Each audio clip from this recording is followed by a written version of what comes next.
Não se turbe o vosso coração, credes em Deus, credes também em mim. Na casa do meu pai há muitas moradas. Se não fosse assim, eu vou-lo teria dito, pois vou preparar-vos lugar. E quando eu for e vos preparar-vos lugar, voltarei e vos receberei para mim mesmo, para que onde eu estiver, estejais vós também. Muito bom dia, com essas palavras consoladoras, cheias de esperança para o nosso coração. Nós começamos mais um dia. Queremos um dia ouvir o céu se abrir, nos encontrarmos com o nosso Salvador e vivermos com Ele para todo sempre. Vivemos nesse mundo um dia de cada vez, mas almejamos um dia estarmos ao lado do nosso Deus e podermos descansar, desfrutar, viver com Ele por toda a eternidade. Todos os dias nesse canal nós estudamos um capítulo da Palavra do Senhor. E nessa manhã eu vou convidar você a ter nas mãos a Palavra de Deus no livro de João, capítulo 10, o versículo 1 e o versículo 2. Em verdade vos digo, o que não entra pela porta no aprisco das ovelhas, mas sobe por outra parte, esse é ladrão e salteador. Aquele, porém, que entra pela porta, este é o pastor das ovelhas. Os líderes daquela época, eles estavam sofrendo porque, ao observar Jesus arrebanhava uma multidão de pessoas. As pessoas queriam estar perto de Jesus. Jesus cativou as ovelhas que estavam perdidas dentro da casa de Israel. As multidões queriam ouvir Jesus, as multidões queriam estar perto de Jesus. Estar ao lado de Jesus era encontrar palavras de esperança, era palavras de perdão, palavras que lhe levavam a viver uma vida onde pudesse um dia ter a esperança de estar ao lado do nosso Deus. Os líderes daquela época sempre colocavam um peso a mais nos ombros daquelas ovelhas. Elas estavam sofrendo e quanto mais ouviam os seus líderes, mais peso eles colocavam sobre os seus ombros. Completamente diferente de Jesus, em vez de levá-los a sofrer, Jesus trazia alívio, Jesus os perdoava, Jesus os levava a viver uma vida de esperança, a sonhar um dia estar no seu reino, vivendo eternamente. Como nós podemos observar no versículo 1 do capítulo que nós estamos estudando nessa manhã, ladrão é aquele que rouba, é aquele que mata, que tem o objetivo no seu coração, de fato, de fazer mal às ovelhas. Mas o bom pastor, ele quer cuidar das ovelhas, ele quer pastorear das ovelhas, ele quer manter o aprisco seguro para que nenhum salteador fira nenhuma das suas ovelhas. E foi o que Jesus Cristo veio fazer aqui nessa terra. Ele veio proteger o seu povo, ele veio abrir os olhos daquelas ovelhas que estavam sofrendo para que pudessem seguir pelo bom caminho. João capítulo 10, o versículo 7, a Bíblia diz o seguinte: Jesus, pois, lhe afirmou de novo, em verdade vos digo, eu sou a porta das ovelhas. A porta do aprisco era um local onde todas as ovelhas deveriam aprender para estarem seguras, para que nenhum lobo pudesse feri-las. Elas deveriam entrar pela porta principal e se manter seguras lá dentro, sendo orientadas pelo seu pastor para que elas pudessem ter uma boa noite de sono. Mas Jesus se apresenta para aquela grande multidão falando para eles: eu sou a porta espiritual, a porta da vida eterna, a porta que traz alívio para os fardos da sua vida. Aqueles que almejam um dia receber a salvação precisam primeiramente me receber, me aceitar. Vindo através de mim, um dia terão a alegria de estar diante do meu Pai e viver com Deus eternamente. Aqueles que futuramente deveriam falar a respeito de Jesus, deveriam aprender de Cristo, deveriam levar as suas ovelhas a encontrar-se com Cristo e através de Cristo obteriam salvação. Esses ensinamentos eram completamente contrários dos líderes daquela época que falavam que a salvação era através das obras, através da Torá. Quanto mais você obedecesse à lei, você encontraria justiça diante de Deus, mas Jesus estava contrapondo esse ensinamento. Jesus falava: vocês precisam me amar, e depois de terem me amado, eu ser o primeiro da vida de vocês, vocês conseguirão guardar, viver os ensinamentos da lei do Senhor. Como nós podemos observar no versículo 12 do capítulo que nós estamos estudando nessa manhã, mercenário, ele não ama nem a Deus, nem muito menos as ovelhas. O único objetivo dele é lucrar com os seus afazeres. E era o que estava acontecendo com aqueles líderes. Não havia uma preocupação em amar a Deus, não havia uma preocupação em levar as ovelhas a amar a Deus, e não havia uma preocupação também em amar as ovelhas. O único objetivo era explorar as ovelhas. Então, João capítulo 10, o versículo 22, a Bíblia diz o seguinte: celebrava-se em Jerusalém a festa da dedicação. Era inverno.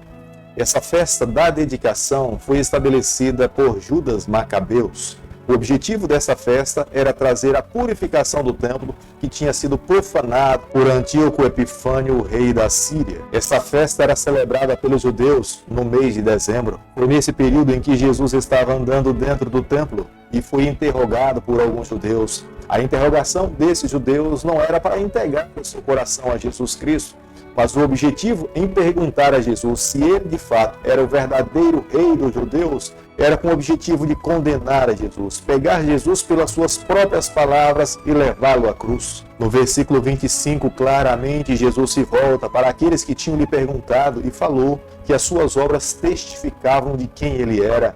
Se eles estivessem estudando a palavra de Deus, eles veriam claramente. Isaías falava da vinda do Messias, Malaquias também afirmava da vinda do Messias. O Antigo Testamento deixava claro que o Messias viria, sinais seriam feitos pelas suas mãos, e aqueles que estivessem ao seu lado, com a palavra de Deus nas mãos, eles teriam tido condições de abrir os seus olhos, enxergar, entregar o seu coração nas mãos do Senhor, e eles também seriam salvos. Eles estariam entrando pela porta, estariam protegidos, e o lobo não teria autoridade sobre as suas vidas. Mas pelo fato de não observarem a palavra de Deus e não receberem a Jesus, embora vissem muitos sinais, eles estavam sentenciando a sua morte eterna. João capítulo 10, o versículo 29 e o versículo 30, a Bíblia diz o seguinte: aquilo que meu Pai me deu é maior do que tudo, e da mão do Pai ninguém pode arrebatar. Eu e o Pai somos um.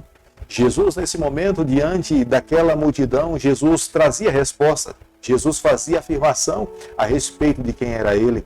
Jesus se denominava como sendo o Filho de Deus, o Salvador do mundo, o único que poderia trazer a solução para os problemas daquelas pessoas. Mas eles estavam cegos, não quiseram abrir os seus corações para enxergar a Jesus, para entender as palavras de Jesus. Tomaram essas palavras de Jesus como sendo blasfêmia e começaram a pegar pedras para que pudesse atirar em Jesus Cristo. Embora Jesus estivesse se revelando com o objetivo de salvá-los, mas pelo fato de estarem com os seus olhos fechados para essas verdades, eles queriam era matar a Jesus Cristo. Como nós podemos observar no versículo 30, quando Jesus falava que ele e o Pai, eles eram um, Jesus não estava falando em unicidade. Ele não estava dizendo que os dois eram a mesma coisa. Cada um tem a sua personalidade, mas em propósitos eles são iguais. Eles querem salvar os seres humanos, eles querem redimir aqueles que se envolveram no pecado. Eles estavam empenhados em resgatar aqueles que crescem em Jesus Cristo, para que um dia pudesse estar na companhia do Pai, vivendo eternamente. Jesus falava de duas pessoas distintas, mas com os mesmos objetivos. Querido amigo, nessa manhã, ao estudarmos o capítulo 10 do livro de João, nós precisamos atentar para o apelo de Jesus Cristo. Nós somos chamados a cada dia entrarmos pela porta do bom pastor, aceitarmos a Jesus, recebê-lo em nossa vida. Ele é a única porta que pode nos garantir segurança e vida eterna.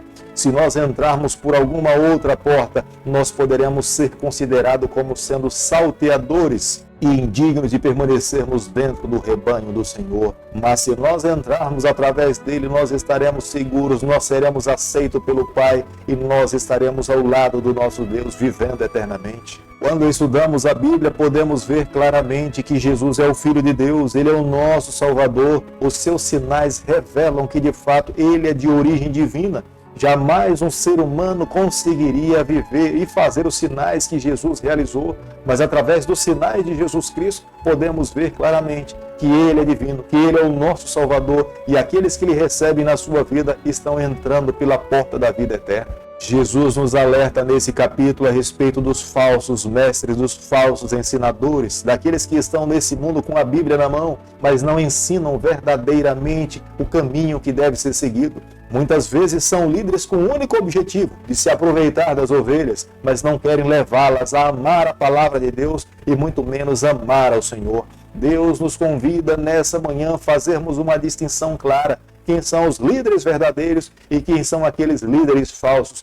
precisamos sim seguir aqueles que ensinam a palavra, que amam a palavra e que também vivem a palavra. Todo o argumento que Jesus Cristo proferiu nessa vida, os argumentos de Jesus estavam embasados na palavra de Deus. Jesus em nenhum momento se valeu de argumentos que não tivesse fundamento dentro da palavra do Senhor. É por isso que em todo momento, quando se deparou com os seus adversários, ele falava, está escrito. Jesus conhecia das Santas Escrituras. Tenha certeza que quando nós lidamos com salvação, nós sempre iremos encontrar oposição. E não foi diferente no ministério de Jesus. Quantas pessoas se levantaram para se opor a Jesus. Mas eu e você, nessa manhã, na nossa caminhada, nós somos chamados a cada dia a entrarmos pela porta, amarmos ao Senhor, vivermos para o reino e testemunharmos desse reino. Querido Pai, em Tuas mãos nessa manhã nós nos colocamos, queremos a cada dia vivermos mais para o Senhor e menos para essa terra. Toma o nosso coração, perdoa os nossos pecados,